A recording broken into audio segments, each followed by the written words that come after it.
Halo, kembali lagi dengan saya, Dwi Cahyani. To make sure you all know that this is Dwi Cahyani. Oke, kita akan balik lagi ke materi pembelajaran kita, yakni di pertemuan 9, kesetimbangan asam basa 1. Jadi di sini untuk make sure bahwa kalian tahu tujuan kita hari ini adalah kalian bisa menghitung pH asam lemah, basa lemah, dan larutan garam berdasarkan konsep kesetimbangan. Nah, di sini ada teori tentang asam lemah. Asam lemah di sini dinotasikan atau disimbolkan dengan huruf Ha. Adalah asam yang mengion sebagian. Sehingga terbentuk kesetimbangan antara asam dan basa konjugasinya. Masih ingat kan asam basa konjugasi di video sebelumnya? Nah, kalau masih bingung silahkan dibaca-baca lagi buku modul 2-nya ya. Nah, di sini ada ilustrasi gambar tentang asam kuat dan basa. Asam kuat dan asam lemah. Nah, di sini dituliskan di dalam box yang warna hijau ini adalah asam kuat yang sebelum diionisasi.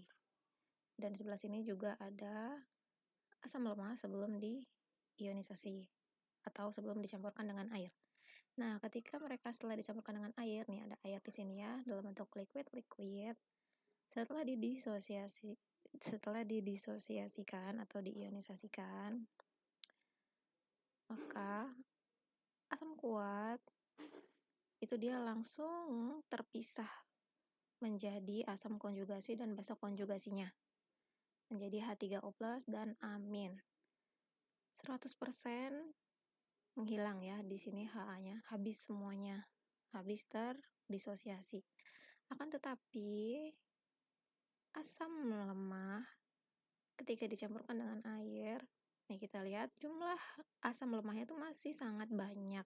Dan yang terdisosiasi menjadi asam konjugasi dan basa konjugasinya itu hanya sedikit sekali persentasenya. A- dan H3O+-nya. Nah, harus kalian cek juga bahwa di sini untuk asam kuat ada panah satu arah, tapi untuk asam lemah dia ada panah reversible, bolak-balik. Nah, kenapa ya? Alasannya adalah karena asam lemah itu kesetimbangannya itu bisa diganggu.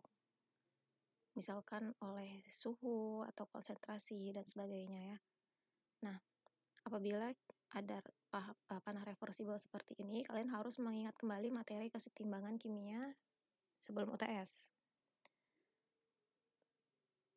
Bahwa ketika kita memperhitungkan itu kita harus menghitung konsentrasi awal, konsentrasi yang bereaksi, dan konsentrasi akhir yang sudah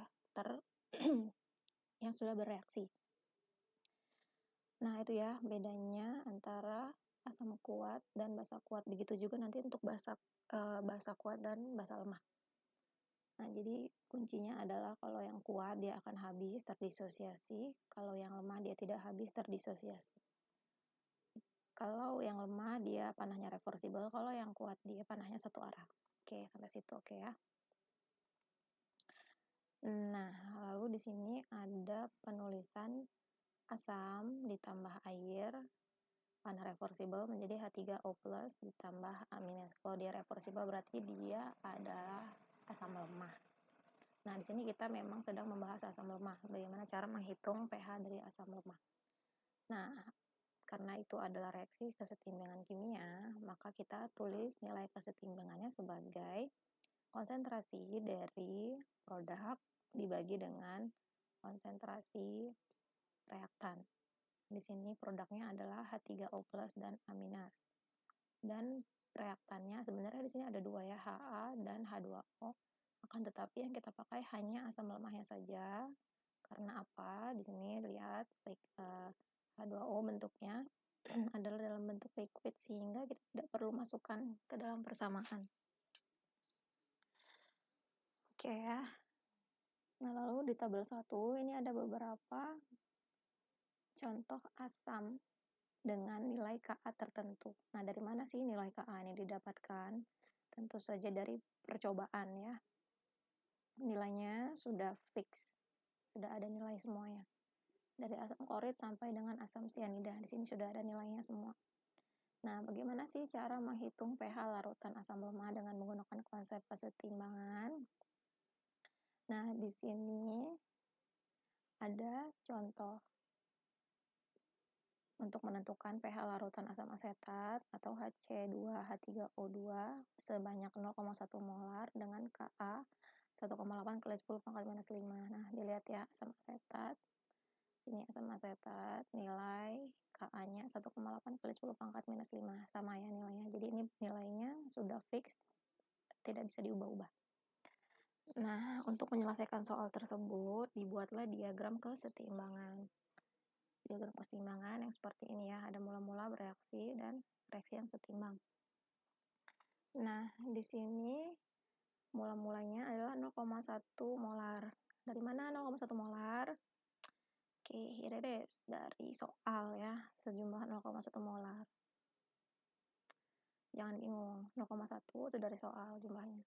Nah, ketika kita masukkan yang bereaksi, kita tidak tahu berapa banyak yang bereaksi, maka kita tulis saja dalam bentuk X. Nah, H2O ini tidak kita masukkan dalam perhitungan karena dia bentuknya liquid, sehingga kita abaikan saja. Lalu di sini mula-mula masih 0 ya produknya, kita tidak tahu berapa. Nah, di sini juga kita tidak tahu berapa persen yang bereaksi, sehingga kita tulis juga dalam bentuk X. Nah, ketika kita jumlahkan di bawahnya, di sini menjadi tetap X, di sini 0,1 minus X. Nah, untuk mencari kesetimbangan dari reaksi tersebut, maka ini seperti reaksi yang di atas, seperti perhitungan yang di atas, konsentrasi produk kita bagi dengan konsentrasi reaktan. Abaikan airnya. Nah, di sini nilai Ka dari asam asetat sudah diketahui di soal 1,8 kali 10 pangkat minus 5. Sama dengan nilai X yang pertama dari C2H3O- dan X yang kedua dari H3O+. Nah, di sini sebenarnya ada kesalahan penulisan ya, bukan HC2H3O- tapi harusnya C2H3O2- karena dia ini adalah basa konjugasi dari asam asetat. Maksudnya basa konjugasi protonnya atau H+-nya sudah diserahkan satu untuk H2O dan dia sudah kehilangan H satu buah. Jadi harusnya tulisannya adalah C2H3O2 ya, bukan seperti ini nih, ada kesalahan penulisan. Jadi yang ini sudah benar ya, tapi yang di sini sudah benar. Nah, kita masukkan angkanya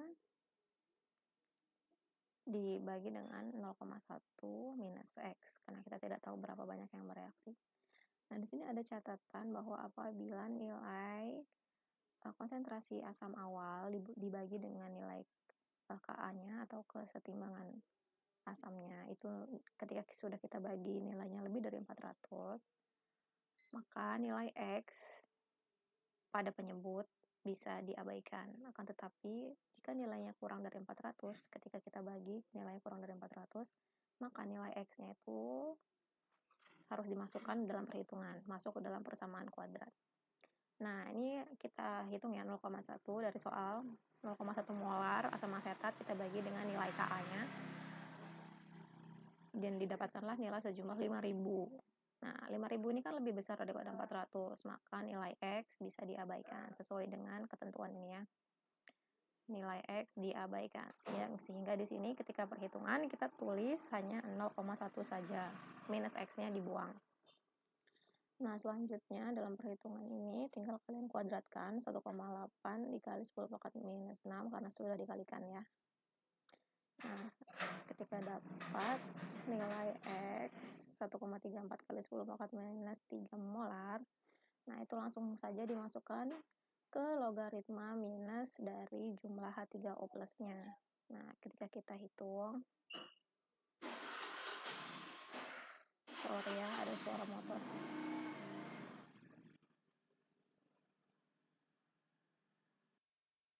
Nah, setelah kita hitung 1,3 kali 10 pangkat minus 3 kita logaritmakan negatif, maka minus 3-nya bisa menjadi positif di sini, pindah ke depan, minus log 1,34. Nah, ini tinggal kalian hitung minus log 1,34 di kalkulator, lalu didapatkanlah 3 dikurang 0, sekian, menjadi 2,87 nilai pH-nya ya.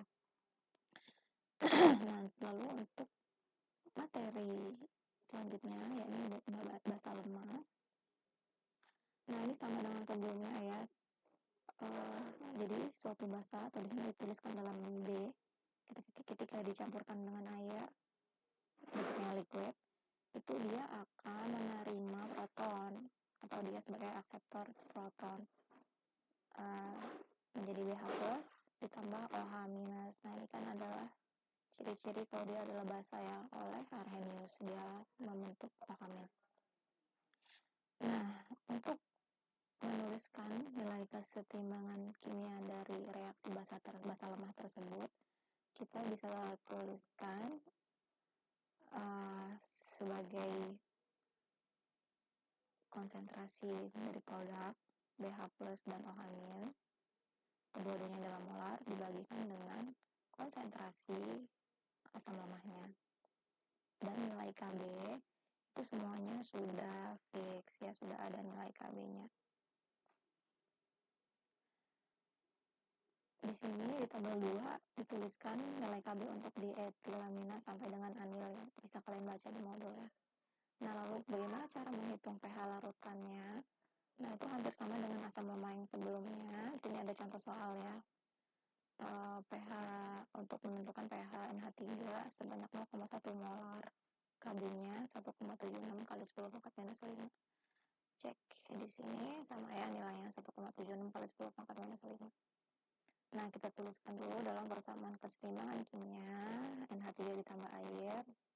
Nah, NH3 ini kita tahu dia adalah basa, dan basa di sini cenderung akan menerima proton.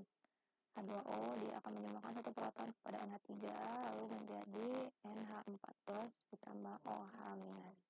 Mesti ingat konsep Bronsted-Lowry, di sini asamnya adalah asam konjugasinya adalah NH4 plus. Di sini NH3-nya adalah basa tentunya ya. Lalu di sini H2O adalah asamnya, lalu OH min di sini adalah basa konjugasinya. Nah, diketahui 0,1 molar kita tulis di sini ya, 0,1 molar.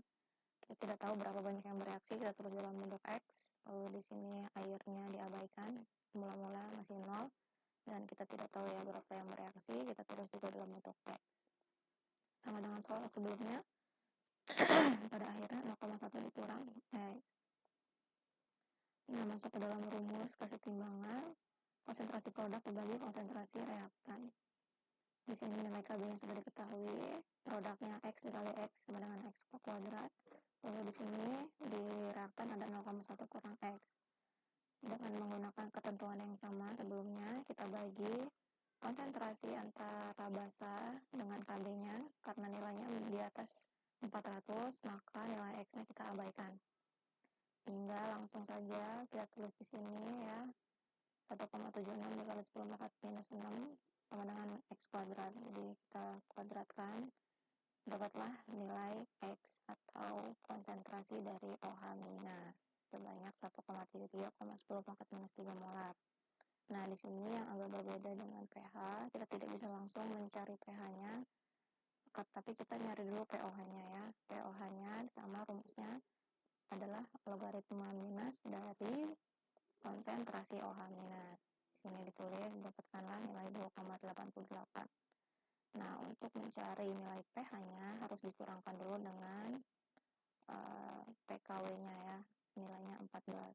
Dari mana nilai 14? Nah, 14 dikurang sekian, ini pH akhirnya. Nah, nilai 14 itu dapatnya dari sini ya. Kalau itu adalah konstanta hasil kali ion air, jadi dia adalah perkalian antara konsentrasi H plus dan konsentrasi OH min, dan nilainya sudah ditetapkan ya, ini 1 kali 10 pangkat minus 14. Ketika kita turunkan menjadi logaritma negatifnya dari minus 14, 10 pangkat minus 14, nilainya adalah 14. Nah, nilainya 14 ini memang sudah fix ya. Kita kurangkan 14 dengan pOH-nya, maka didapatkanlah pH-nya 11,12. Nah, begitu ya. Nah, di sini juga sedikit dijelaskan hubungan Ka dan Kb sama dengan Kw, perkalian antara Ka dan Kb itu sama dengan Kw-nya ya. Nilainya adalah 14, seperti tadi yang sudah dijelaskan. Dan yang terakhir tentang derajat pengionan. Nah, di sini rumusnya adalah pembagian antara jumlah konsentrasi yang bereaksi dengan konsentrasi mula-mula. Di contoh soal ini, konsentrasi jumlah yang bereaksi adalah 0,001 di sini ya. Di sini ya, 0,001 yang bereaksi dibagi dengan 0,1 konsentrasi mula-mula, didapatkanlah sejumlah 0,01 atau 1% derajat ionisasi.